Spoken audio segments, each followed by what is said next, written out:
to the Community Development Podcast, doing what it says in the tin, connecting the community development workforce, sharing its learning and promoting the value of the approach. My name is Russell Todd and I am in the ugly, lovely city of Swansea, the Uplands district. And from where I'm sitting, I can actually see the blue plaque that's on the front of Dylan Thomas's former childhood home. Beautiful view it is. And I am with Alan Twelvetrees. Hello, Alan. Hi. It's a beautiful view you got from this front room, and it's been interesting talking before we started about your background, how you came to find yourself in this city. I'm minded to sort of check myself when I talk about another community development podcast, because we're going to talk a bit of terminology in a moment, and hopefully it's not going to be too semantic.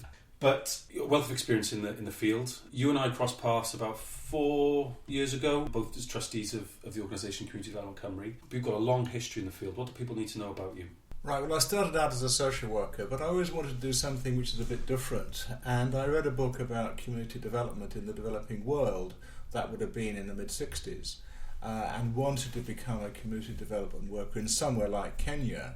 And I did a training course in Edinburgh, which did kind of equip me for that. But by the late 60s, early 70s, community development opportunities were closing down for expatriates in those kind of countries. And community development work in Britain was just starting, so I got a job in Leicester as a community worker in a voluntary organisation working on a council estate. So, what brought you to Swansea? Because you've been here a fair while. Well, I've always been interested in kind of the theory and practice of community work, and after 5 years as a community worker in Leicester, I heard of a position as a lecturer in community work studies at University College Swansea, which I applied for and was lucky enough to get at the second attempt, actually. Someone else was appointed first, and then they didn't take the job. So it's a bit of luck in all this. And then I ran a course there in community work, which ran parallel to a social work course. It was a 1-year postgraduate course. It was a professional training, and I worked there for about 13 years. Curious potential butterfly effect. What if that person did take the job? Well, there we are. Yes, I wonder.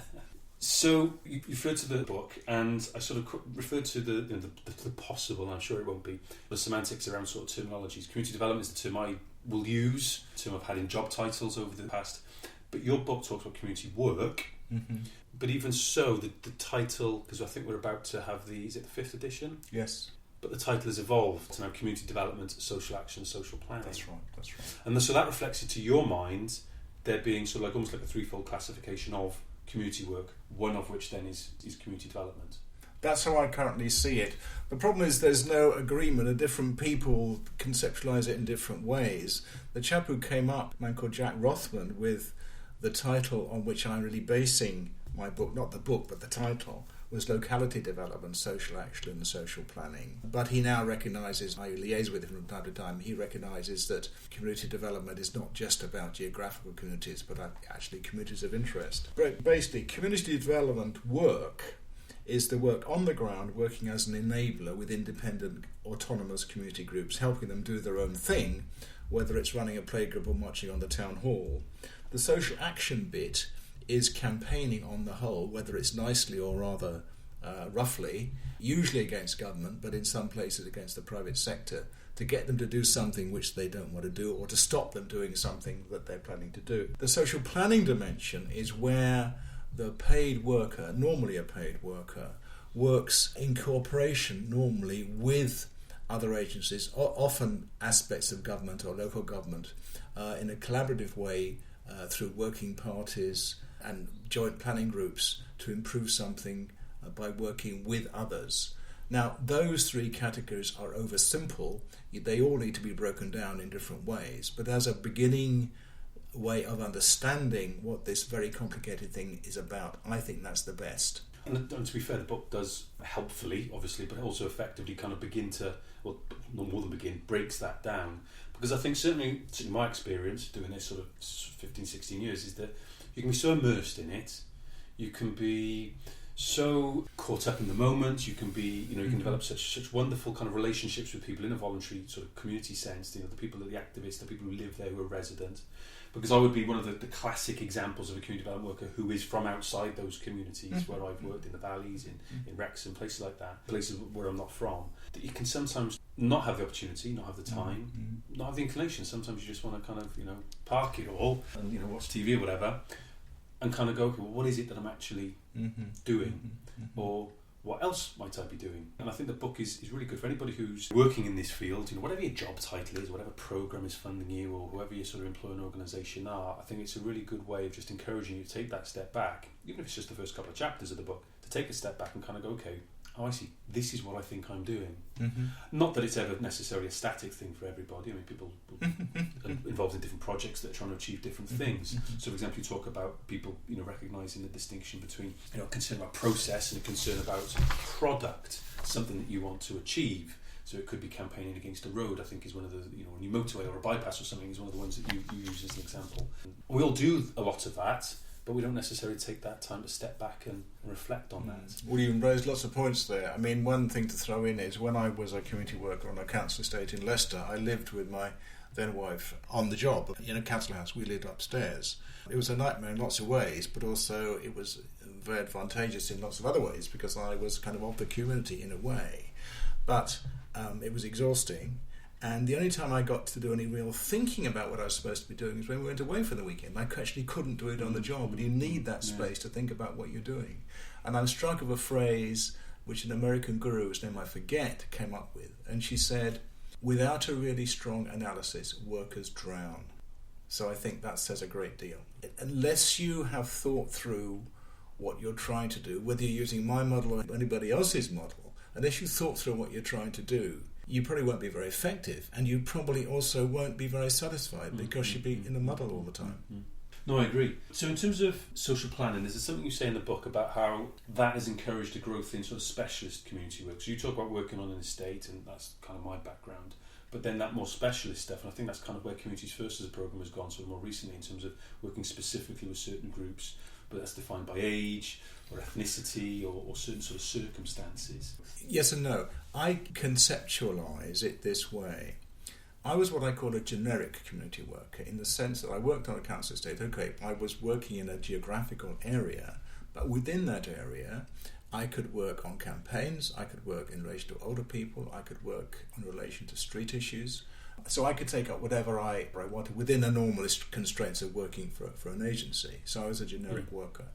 That kind of work is becoming a kind of not exactly a dying breed, but you're finding that quite a lot of service agencies to do with older people, to do with health, to do with climate change, for instance, there's a very wide range, to do with ethnic minorities, are employing what I would call specialist workers, whose job is just to work for or for the benefit of that particular category of people, or in relation to that service area, like health or environmental improvement. So I conceptualise it like that. But certainly, in terms of the jobs, there are going to be more specialist workers than there are generic workers. And a specialist worker often takes more of a doing for approach, an organising approach, rather than just working from the bottom up.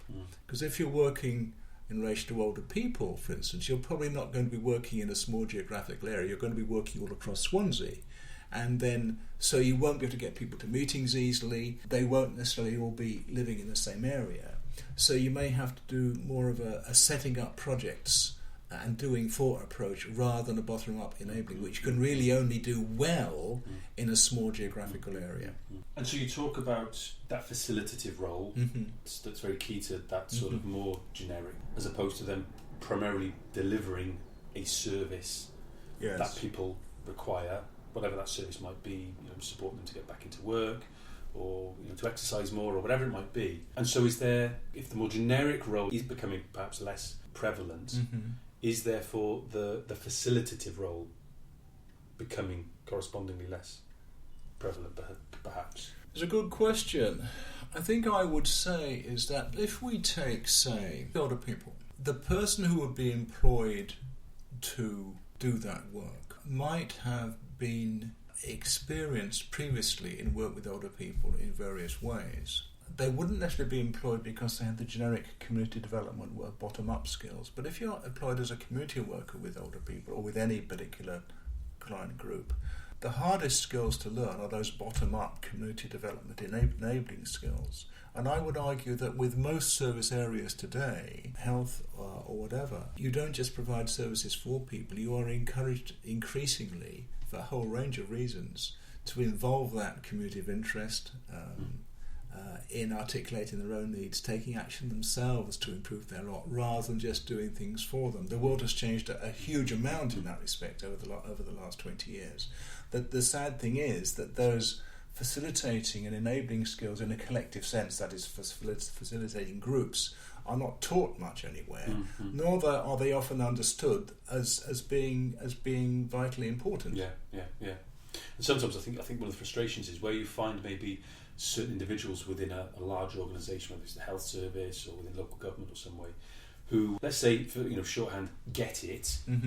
If they were to move on, very often you get this almost like knee-jerk reaction back to what is the maybe sometimes a bit more of a conservative sort of status quo, or previously how things tended to be delivered, or how consultations happen. And that's always frustrating, because I suppose there is a policy driver in Wales from Welsh Government, things like the new Wellbeing of Future Generations Act, new Social Services Act, reviews to public services about putting the customer at the heart of that in terms of their needs. Certainly I know from a Communities First perspective, we've learned an awful lot from the substance misuse sector in terms of how they work with clients on an individual basis, notwithstanding what you were saying about the generic sort of facilitative role, but where, because the programme has moved in this direction, but where you've got people who are sitting down with individuals, helping them to get back on their feet after addiction, coping with addiction, and all of everything that comes with that.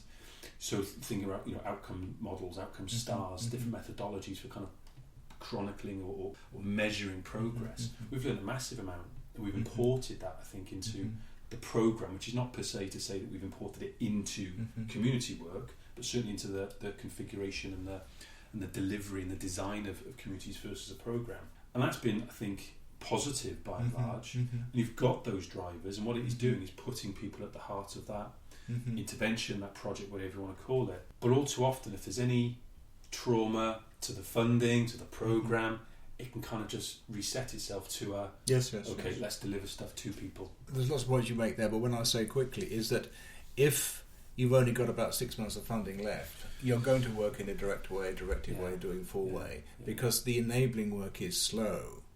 And if you've only got a short time, and if you haven't got the mental headset which gives you confidence to do that, you're not going to do it. But I mean, let's just take one thing about withdrawal. I mean, who teaches in the Communities First programme about the importance of withdrawal? Henderson Thomas, who've written a very good book about community work, have 11 pages on withdrawal. Really? Yeah. And so you have to think about the day you start. I'll give you a very tiny example. I was working with a tenants association with a chap who was a secretary of the tenants association. He was only about 20. He hadn't done much of this before. He was scared about writing letters to the local authority, which was his job to do, taking up various issues. So I said to him, okay, this time I'll write the letter for you. But next time we'll do it together. And the time after that, you could do it yourself. And that's an example of how you have to think about withdrawal the day you start, because otherwise you create dependence. And so much community work creates, and I'm banging the table. I've been told not to bang the table. And so much community work, or so-called community work, creates dependence. That's why I emphasise in all my writing, if you can, it's not the only thing you do, but if you can, start with enabling in your head and getting the hell out as fast as you can. The podcast, banging the table to emphasise a point, is allowed. To demonstrate the passion. That's okay. That's maybe the one exception. No, I couldn't agree more. I think one of the things that I've always, what's the best way of putting this?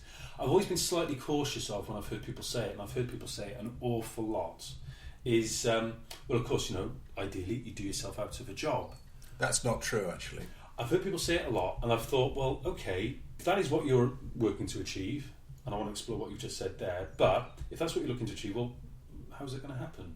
What are you doing? What is that? If that's the end game, what is the... Well, you have to think about it the day you start. And my gut feeling is I don't think many people, if any, do think about that. So there's a danger that becomes a bit of a glib aspiration, and I think that doesn't do us as a sector much good at all. You have to think it through. When I was working in Braunstone in Leicester, I explained to groups I was helping set up that my job was to help them set it up and then pull out. And I said that up front. It took people about 2 years to realise that that's what I was there for. They expected me to be at their events and just be a part of the committee and doing things. Now, there are times when you do that, and I'll give you another example in a minute. But you've got to get across you're there to help them. Unless you do that when you start, you're not going to be successful. You'll never get out, and you'll create dependency. I said earlier that doing so out of a job is, well, I didn't use the word simplistic, but that's what I meant. Because the poor communities stay poor, yeah? The more advantaged people in poor communities tend to move out. So you've got a churn going on. And there's a colleague and friend of mine called Gabriel Shannon who's written quite a lot about how you measure strong communities. And he says one measure is the number of community groups. Well, community groups, they grow and they die. And with people moving in and moving out, there's always stuff to do. So you can certainly withdraw from work with particular groups, but because of the reasons I've just said, there'll always be more poor people moving in. There'll always be more things to do. There'll be changing policies. There'll be more policies from local government coming down which don't make sense, which you will need to campaign against or whatever.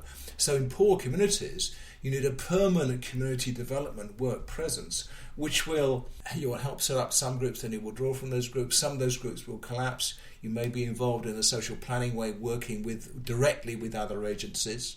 So you don't work yourself out of a job very easily, but you do work yourself out of, if you've got any sense, you work yourself out of work with particular groups.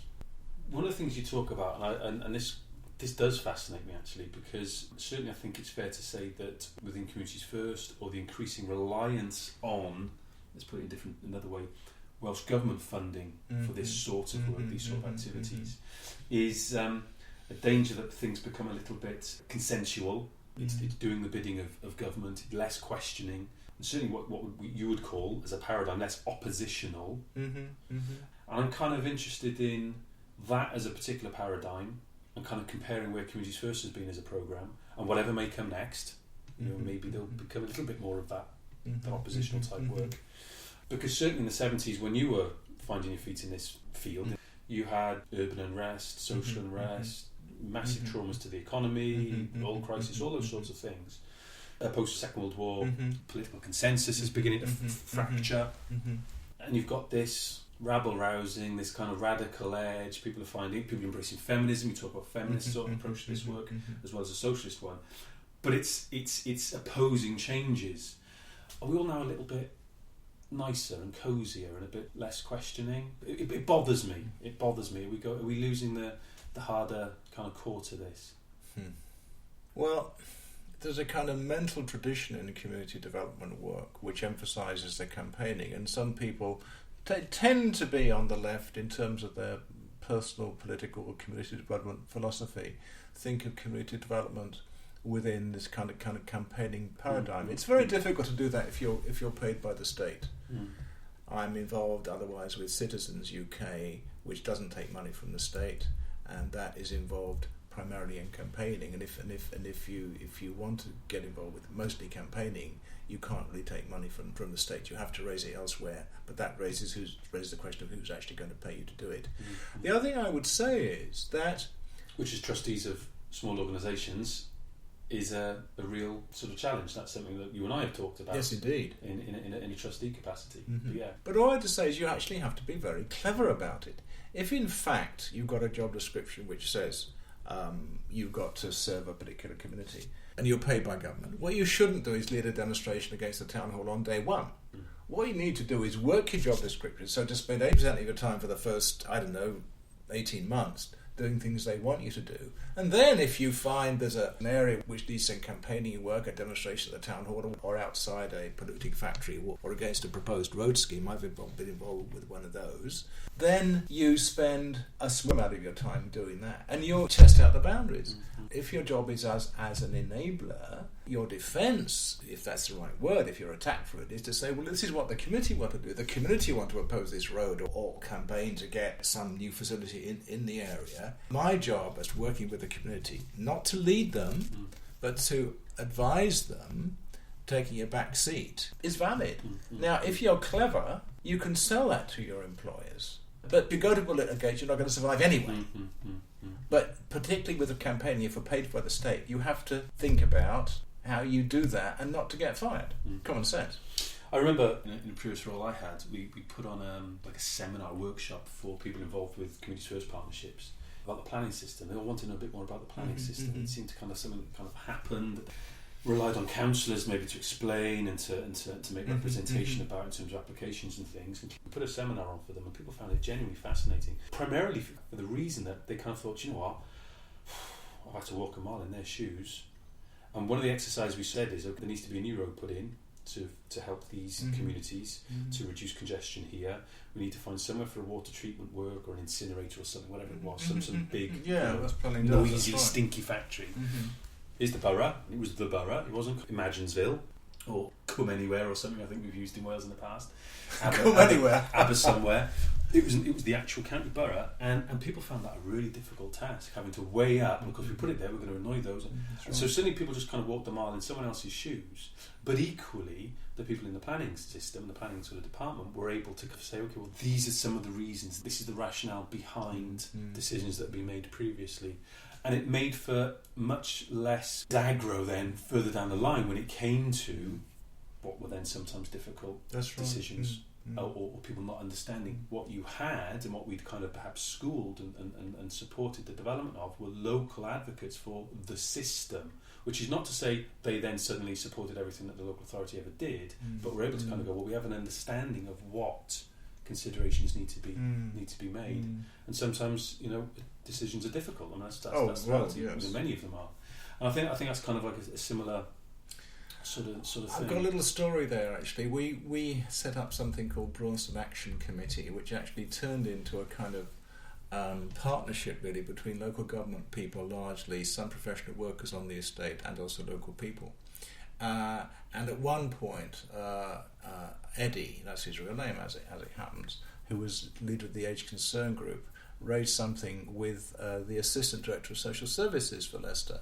And Ken, that's also his real name, said to me, "Oh, that's a very good point, Eddie. Would you write to me on that?" Now, Eddie was extremely surprised and tickled that someone actually said to him across a table, "Would you write to me on something?" when he could have heard it. But of course, that's how bureaucracies work. They need it on paper. And that's a small example, it seems to me, of what you've just said, which is how when you bring people together, they empathise on a much smaller scale. They empathise with what other people have to face and how they work, and it seems to me that that little example, little cameo, said a great deal to me at the time, and I put it in the book, of course. Yeah. No, absolutely. So, in terms of again the breadth and length of your experience in this sector, you talk about the 70s, working in this, and again, notwithstanding the kind of the social and economic side, it traditionally, let's be honest, a huge amount has changed. Devolution of power devolved is still power retained in some cases. But in the 70s, you'd have been doing this in a highly centralised British state, whether it was Labour or Conservative. Yes. You now have devolution to some degree, and again, this is not going to be going down the path of dissecting and analysing that. But Welsh Government comes in sort of, 1999. Programmes like Communities First begin to find their feet 2001, 2002. Broad political consensus behind the programme, to be fair. I mean, I know sometimes the odd politician here and there will use it as a political football, but there has been broadly a consensus. And I know that when I've spoken to people in the other home nations, the longevity of that programme they look upon quite enviously. The political consensus behind it they look upon quite enviously. And I'm interested then in that respect, because it's a different agent of the state that's funded a lot of the work that's taken place in Wales over the last decade and a bit. But again, is it as questioning as perhaps, or are we as questioning as it should be? And reflect away from the white noise of it all. Has never really been designed into these things. And I wonder, is it because if it were, people would begin to be more questioning, begin to be a bit more oppositional, begin to be a bit more critical, or whether it's just a way of encouraging acquiescence and unquestioning? Well, there's lots of things I could say to that. I think part of the thing I've been working for all my life, really unsuccessfully, is try to get community development work accepted as something like a profession. Yeah. Because it is so difficult to do. I suppose I'm certainly a UK expert in it. I'm one of the best known people in terms of writing in the UK about it, and I've done a lot of it, and I've taught it and researched it. In terms of doing it, I might give myself 7 out of 10 at best, really. And there are virtually no courses. It's been hugely dumbed down. There are quite a few little short courses on working with community groups or whatever, which might take 10 days spread over, I don't know, 3 months or something like that. The difference between the unpaid volunteer and the professional worker, that difference is fudged. I think it's been hugely dumbed down. It's extremely difficult to do when you think there are health workers, there are doctors, there are social workers, there are teachers, all kinds of other professionals have 2 or 3 year training and agreed values underpinning all that, with a kind of accepted body of knowledge, with all the disagreements that happen between different advocates or different dimensions of it. Community development work has none of that, certainly in Britain, and in most other places, other countries not. But without those frameworks, the centre cannot hold, as I think Yeats said, but in a different context. There is no centre. It requires knowledge, it requires skills, and it requires qualities. And of those, the last is actually the most important. Are you a hard worker? Are you prepared to look at yourself critically? All those kinds of issues. And you can't learn that in 5 minutes, and you can't learn it just by doing it. You actually have to have someone mentoring you. You have to reflect. I mean, when I was working as a community worker, I wrote a diary every night. I only spent about kind of 3 or 4 minutes on it, and in the end, I was only doing it fortnightly. But when I finished work, I had these 10 or 15 exercise books, which became the basis of my writing. But also, it became the basis of my thinking. It forced me to think things through. And so, I'm not blowing my own trumpet there, but you need that kind of rigour if you're going to get anywhere. But I also had the advantage of having done a diploma in it and enjoyed reading, and was in various committees, like I was chair of the Association of Community Workers for a year years ago, which forces you to think and work out what you think. Come back to what I said earlier. Unless you've got a good theory, you drown. Or you just do bad work. You may not drown, but you just do bad work. So was that diary then, that diary keeping, was that just something intuitive you wanted to do and you just did do, or was that something you'd been encouraged to do? The professor who supervised me for my master's degree said I should do it, and I did it. He's taken retirement, but I remember sort of John Duff, who's worked for CDC, and many people in Communities First will know and have a massive amount of time for. I remember him saying any number of times that one of the most important tools a good community worker needs is a notebook. And I think there's a lot to be said for that. Could have used a notebook as well, man. It's not just having a notebook. It can be empty, but They're like joining a gym and never going there. Exactly. No, I did reread them. And of course, you could get other ways of doing that. So you've got more, technology available perhaps these days in terms of just capturing your thoughts on your smartphone or something. There was an excellent project with, I think it was the Bromford project I follow on Twitter, and there was a chap starting in a housing context, and for the in kind of an estate sort of management type role, but very much wanted to put the neighbourhood first, and needs of the neighbourhood, people first, people in control, setting the agenda, and a very progressive and perhaps way of enabling people to have a say about their future. And basically, one of the things, and again, social media is brilliant for this, and the technology we've got on smartphones and the like, he kept a visual diary, and at the start of every day and at the end of every day, he basically sort of said, right, okay, today, I'm going to try a bit of this, I'm going to do this, see how it goes, and talking in the car. That's where he kind of kept the phone, and it was very, very, very, very powerful actually, because immediately assumptions are being challenged. Immediately within the course of that day, that working day, or over a couple of working days, expectations were being changed, met quicker than they were expecting, very quickly realised weren't necessarily going to be met at all in that short period of time. As long as you use that to reflect, there's lots of different ways of doing it, but you have to go back to it to use it to reflect. And it's a variation on that theme, but it was also a very potentially exposing way of doing it, because it's all in good sort of doing that and reflecting kind of yourself individually, but basically putting it on Twitter to sort of 10,000 followers. Absolutely, that's right. Is potentially one thing I'm quite pleased about in my book. I actually write about my mistakes. Not many other people do that. We all make mistakes a lot of time. You've actually got them. If you don't make mistakes in community work, you're probably not doing a good job, because you're taking risks all the time. Do you intervene in this group? Do you not intervene? Do you challenge somebody? Do you support a group which in fact nobody else in the committee wants, which you might have done? I've done that and the thing collapsed. You're making mistakes all the time. If you're not making mistakes, you're not doing a good job in a way. You've got a lot of it is risk and making judgments. It's where a lot of the learning happens as well, isn't it? Absolutely. Well, you tend to learn from when things go wrong. Yeah. Which is what they all say in elite sport, isn't it? In terms of managing elite performance. That's right. I think one of the things that stymies that, though, is I mean, if you've got an inherent risk the aversion, current culture, that helps, yeah.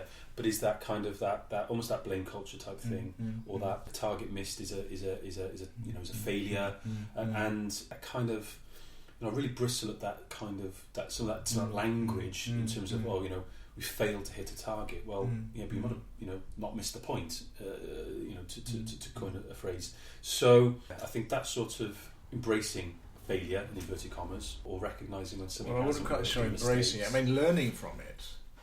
Well, embracing, I suppose, not embracing the failure, but embracing that there is something. Embracing the concept. That's right. And learning from that, I think, is quite useful, very useful, perhaps.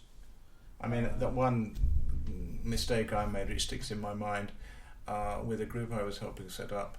I was working with the potential leader of it. He was kind of acting chair, and we talked in a private meeting before the group about who we thought would be good as chair, treasurer and secretary. And I thought at the meeting of this embryonic group, he as kind of acting chair would come in and say, well, okay, can I have recommendations for these positions? And in that discussion, he and I could then gently put forward the people we thought should be chair, secretary and treasurer. Instead, to my great embarrassment, he got out a bit of paper I'd written for him and said, Alan thinks that these three people should be chair, secretary and treasurer. And of course, everybody said the group had been rigged, and I felt about 2 inches high. And I hadn't realised that his level of sophisticated understanding wasn't high enough to have handled that with any kind of sophistication. There was a huge row in the group, and the group never met again. I mean, that's an example of how. But I mean, next time I would do that differently. I would say, I would say to, well, how are you going to present this? Shall we do it by just asking for recommendations and then throwing our ideas in? But I mean, that's a mistake. I mean, I learnt from that one, I think. No, I can imagine just cringing away. Yes, that sticks in my mind. And people will remember that. For some people, those sorts of things will annoy, will antagonise, and they will think, actually, because it's about trust ultimately. Well, that's right. That's right. I thought I could trust this person, but I thought I knew what the actual agenda was. That's right. That's right. Yeah. One of the things you talk about is you conceptualise these different approaches to community work, and community action is how you call it. And there's probably a limitation to how we can kind of talk about this in graphical terms or visual terms in an audio medium like this. But one of the things you talk about is, and I touched on it earlier, about this concern about process as opposed to a concern about product. And what I found quite interesting was this support for what you call expressive community groups and activities. And then around supporting the instrumental. That's right. And some of the examples you've given there are about supporting the instrumental. So for somebody who's immersed in this, and they will know the distinction between, and they will probably know what they would need to do and what qualities, for example, they would need to have, what knowledge they would need to draw on to set the two up, but they wouldn't necessarily recognise it in such conceptual terms. No. So an expressive community group or expressive community activity would be something such as what? Mum's coffee morning. So I inherited from my predecessor, who was a community worker, a Thursday morning coffee morning when some mums came in, nutted, smoked to death. We were not smoking in those days in our neighbourhood centre, moaned about their husbands, and that Jelly had a jolly good time. I looked after the kids in the kitchen to some extent, but then we got a volunteer in to do that, and I used to sort of chat to the mums. Presumably they left a bit happier, but they were only concerned with the here and now. Yeah, they were concerned, having a good time. Now, if it worked, perhaps when they got home they weren't going to shout at the kids so much, who knows? There are lots of things like that. They're kind of social groups. Many groups are like that. I mean, many youth clubs are like that, but youngsters come there to play table tennis, to natter, to, I don't know, whatever else they do. But well, you could say that as well. But their job is not to change something. There'll be a leader to that. I mean, I's the leader of that. Another one was it's called the Silver Ladies. A woman called Mavis used to run it. She used to come in. We organised transport to get a lot of these old ladies, one or two men, mostly ladies, to the neighbourhood centre. And I think she used to do bingo with them. They had a cup of tea, they had some cake, they nattered with each other. Expressive group. They weren't then campaigning for better services for older people or whatever it might be. They were concerned with the here and now. Yeah. Now, an instrumental group is where you're trying to change something outside the group. Okay, the expressive group's a leader. Mavis used to kind of come and make the tea and talk to them and things like that. But An expressive group is trying to change something outside the group, whether it is running a carnival, and we had a very good carnival committee which actually ran an excellent carnival for several years. So they had a chair, they had a secretary, they had to raise money, they had to work out what needed to be done, they had to delegate tasks, they had then had to report back, and they had to do those tasks. They had to organise something outside themselves. Yeah. Another group was we had a proposed motorway through there, which is eventually built as it happened. There was an anti-motorway group which I serviced. Now this consisted of people who were against the motorway, and we all worked together. I was facilitating them, and we did a survey about what people thought about the motorway. They didn't want it, and so then that group campaigned and gave evidence at a public inquiry against the motorway. Now that was also an instrumental group, but that had to be a committee, had to be extremely organised to do this campaigning. And so that was an instrumental group. It's doing things outside the group, and a lot of people do not make that distinction, and it's one of the most important. I don't think. It's in some of the quite old sociological writing about group work as it happens. Right. It's not in community work theory apart from mine as far as I know. And you make the point about sort of terminology. We started off by just kind of probing use of the term community development versus use of the term community work. But you sort of make the point, and I've sort of said this a lot as well when I've been working with people. It doesn't matter what you call things, it doesn't matter what the label is, exactly. But the kind of conceptual and theoretical underpinning is important, and you've borne that out.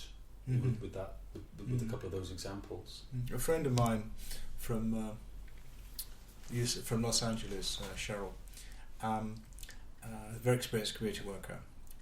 She used to lecture at the University of California, Los Angeles, when I was there for a year. And she talks about this work. She calls it staff work. Now, I'll give you a little example. It's a very small example. The Carnival Committee, which I referred to earlier, organised this brilliant carnival. But it was in a big park, and there were some railings around the park, but they weren't very good. And so they had some ropes, and they had particular entrances, but there were 3 or 4 entrances. And they could never get enough head volunteers to run the stalls, but they didn't have volunteers to man the gates. Or person the gates, I suppose I should now say. Anyway, so I had lots of contacts with the university, so I used to organise 10 or so university students just to come and man the gates. Now that's doing things for a group. They couldn't do it themselves. You could call that kind of social planning in a way. Well, Cheryl calls that staff work. Right. Yeah? It's work not as I was acting as a facilitator with the Carnival Committee to do various things, advise them in various ways, mostly in their group meetings, providing them with information, providing them with contacts. But I was doing some things for them. Now, at a very local, low level, you could call that social planning, if you will, because it's doing things for people. Yeah. Now, Cheryl calls that staff work. It's quite valid, but she has different words for it. It's vital to do, but within a paradigm, I'll use that word if I may, it's a way of thinking about how you structure the world, that within the paradigm of your main work being enabling and facilitating, but you do some of this doing for as well. And of course, there's much more doing for. Sometimes you're running. Another example of doing for would be, we had a tenants association, it collapsed. Yeah. Houses were being modernised on the estate. It was vital to get a sense of what people thought about that modernisation. So I then carried out a survey of satisfaction with the houses that had already been modernised, about a quarter had been done, and then wrote a report which we then referred to the housing department to try to get them, well, I'd referred it to the housing department in liaison with some of the community organisations to get the housing department to rethink some aspects of the housing modernisation. Now that's what I was doing for the community. I was doing it by liaising with the community, didn't do it just off my own bat, but I was doing for the community to try to do community benefit, to create community benefits. Now that would be an example of social planning, in the sense where I was, in a sense, working directly with an agreement from the community, with the authorities, to try to bring about a change which they couldn't do themselves. The Tenants Association wasn't able to do that themselves. They're actually a bit fatalistic. They said, well, local authority won't listen to us anyway, and later the Tenants Association collapsed anyway. Yeah, so that's an example of doing for, but you need to do it within this paradigm again of your main work being facilitating, but on top of that, you're going to be doing some of this directly liaising with, mostly government in Britain on their behalf.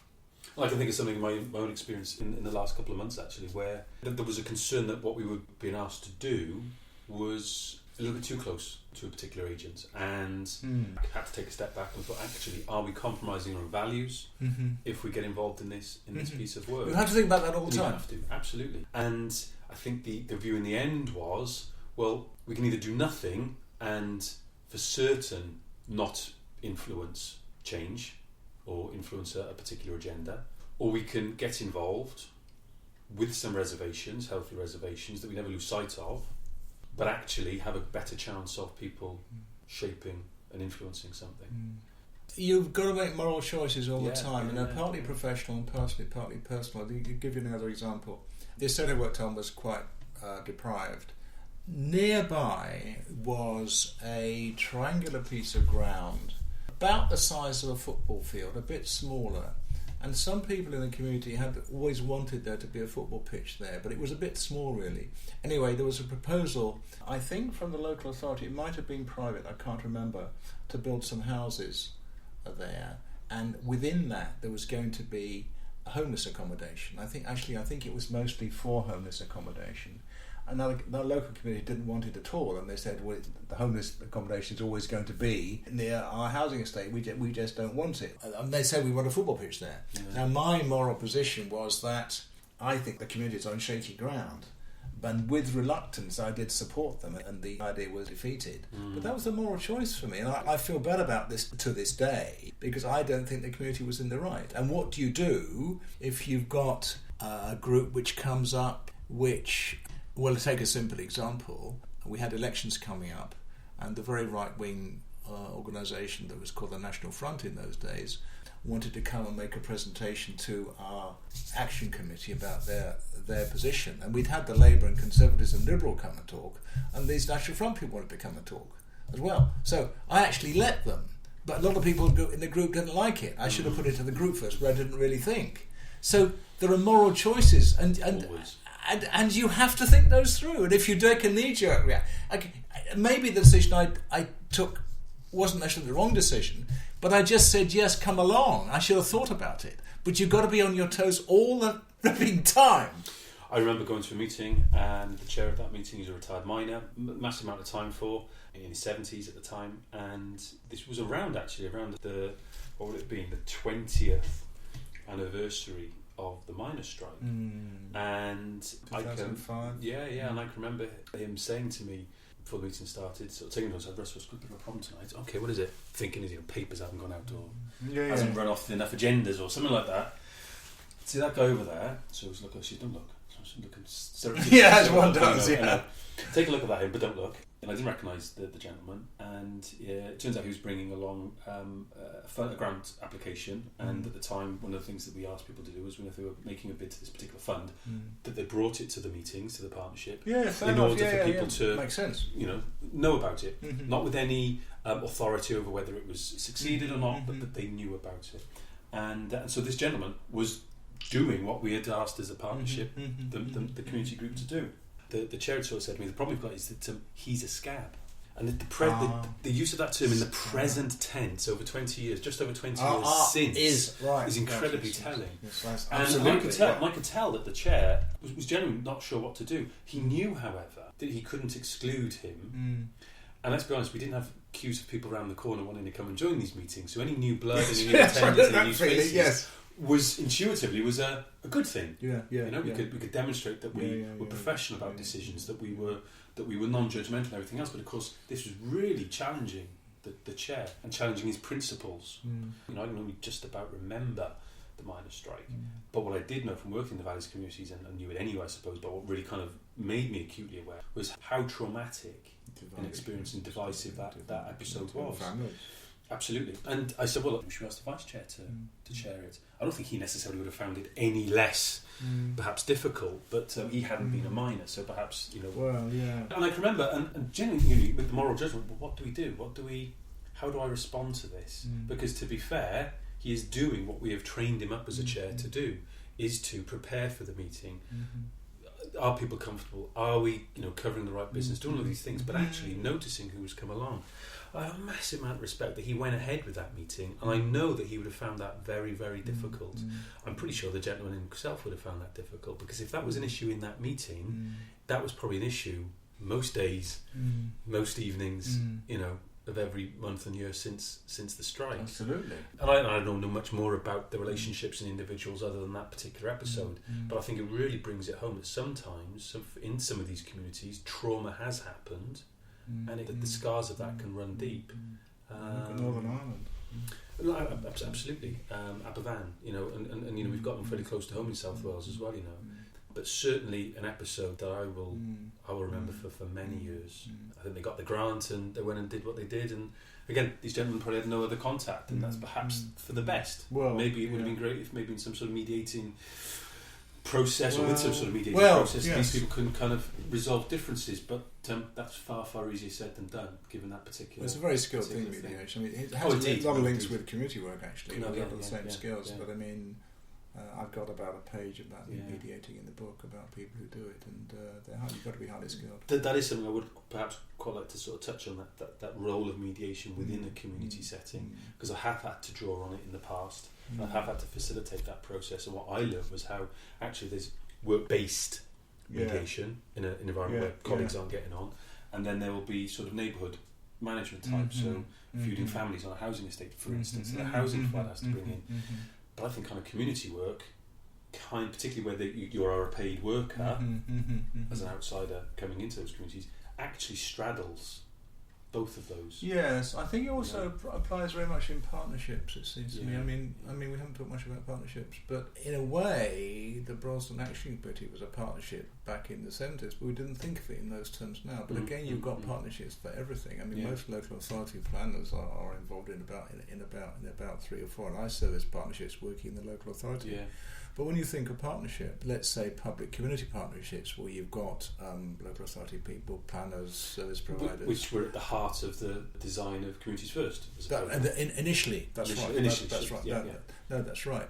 But you see, when you bring people together, ideally, and there's a huge amount of written work on this, which I'm not hugely up with, frankly, but you need to ensure that at a simple level, everybody understands what everybody else is supposed to be doing, and even two different planners may have different perceptions of what they're doing. So ideally, when you start off a group like that, you need to get everybody to spend 4 or 5 minutes explaining what they do, and maybe repeat that from time to time. And then when there's disagreement, then you maybe need to meet separately with the various parties, and there may be individuals, that they may be groups, to kind of work out the nature of their problem, and then when you've met with each of the groups separately, then you bring them together, but you have rules like no recriminations and things like that. Yeah. Can I say something more about the community action side? Because where my model, I think, is useful is the sense it gives those 3 things which are fairly easy to remember: community development, social action, social planning. But when you look at social action, there's a guy called Harry Specht wrote this article called Disruptive Tactics, and there's about 10 kind of modes of influence action, and the 4 that stick to mind are collaboration, we are working in partnership, being nice to the other side. There's usually in Britain a planning department of some kind, or a department which is planning for something in the area. Collaboration, where there's a campaign where in fact they're going to do something you don't want, or they're not going to do something you want, but you play by the rules of the game. You have meetings, you prepare your case, you get experts, you may write letters to the paper, but they're not rude ones. And then contest, where in fact you realise they're not going to budge unless you kick up a hell of a fuss, and you try and embarrass people, or you have floats depicting the Lord Mayor carrying a whip, or something like that. So in terms of an influence strategy, there are the 3 main dimensions of it. So if I take social action, you've actually got to divide social action. You've got to break it down. Sure. Yeah. And Specht's last category is actually a revolution, the taking over the government by force, which of course you don't have. It's as it were, we're outside our framework, but that's actually his 4th main category, which is insurrection. But the main point I want to make is a lot of these categories you actually have to break down to make more sense of. And the other bit about social planning is that there are 2 main emphases of this, which is important to emphasise. One is where you are working directly with service providers, which I've given several examples. The research about housing needs and satisfaction with the housing improvement programme was one. But another example where is and it's quite valid. A lot of community workers see a need for an advice service, for a community centre, for a community garden, whatever it is, and do work directly with service providers to get that themselves. And that's quite valid. And to give you a tiny example, but it's valid. On the estate I worked, there had been a few phone boxes. They'd all been vandalised, and people didn't have mobile phones in those days. They couldn't. Most people didn't have phones in their houses either. And so we campaigned. It took us about 3 years with the post office or the GPay, whatever they were then called, to put a telephone box outside our neighbourhood centre where it was less likely to get vandalised. Now, we could have got a community group to campaign for that, but that seemed to be a bit. Clearly it was needed, and so we liaised with the General Post Office, as it was then called, to get this telephone box, and it was used. It was hardly ever vandalised. It was occasionally. That's an example, if you will, of social planning on a very small scale, but it's doing something for the community. It was based on a good analysis of community need. Quite clearly, people needed to use a box, and it made sense to get one. There's lots of examples like that which are valid. Now, it's right that community development workers should do those things. If you work entirely in that way, you're doing things for the community rather than working as an enabler. I would argue you're not really doing community development work because you're not getting the community to do things for itself. And part of your goal in terms of getting the community to do things for itself is creating capacity, not just to do the particular thing you're working in now, but when that's finished or concluded, they're then skilled up and they can do more other things. So you're building capacity for permanent ability to act in the community, which you don't do if you do things for people. But you've got to do some things for people because you've got to get the things there in the first place. Yeah. So that's the two dimensions of social planning. One, working upwards, working with these big service providers as well as with the community, and two, doing things for the community. So it's an example of how the categories are useful, but you have to break them down. Sure, absolutely. Alan, it's been absolutely fascinating. Could speak probably for another couple of hours. The view is no less beautiful of the Mumbles. In fact, the fog has sort of lifted a little bit. You can see even more now of Swansea Bay and the Mumbles and the Gower Peninsula. And I'm sure we'll be doing this again sometime. You referred to a couple of other thinkers, other writers, other academics around a lot of these theories, such as Rothman, Gabriel Chanan. I think it might be handy to maybe put a little suggested reading list together based on some of those, just to kind of help. I'm very grateful for your time. There's a ton more that we could cover, and I think it would be lovely to do that. One of the things I'm particularly keen on is the use of technology, I suppose, not too dissimilar to what we're trying to capture here today in the medium of a podcast. And the role of that in community work. You touched on trying to get phone boxes in communities in pre-mobile phone days, and of course things have changed. The ways in which you can campaign have changed. The ways in which you can share information, the ways in which you can involve people online and all that. Absolutely, there's communities that exist almost solely online. Avars and people like that. The ways in which you can involve people in the decision-making process, even if they can't make a meeting or whatever. I think is incredibly fascinating in this role. And I think, again, we were talking off air, there's not a huge amount written about some of that, and the new edition of the book is touching on that. Yeah, a couple of pages. But there's probably a little bit more that needs to be captured as well. A lot well. of North American literature I could put you in touch with, actually. Yeah. Well, and maybe, this little old me with these podcasts might be some way in which we can, sort of push that along on these shows. But yeah, Alan, diolch yn fawr once again, thank you very much. And until next time. That's okay.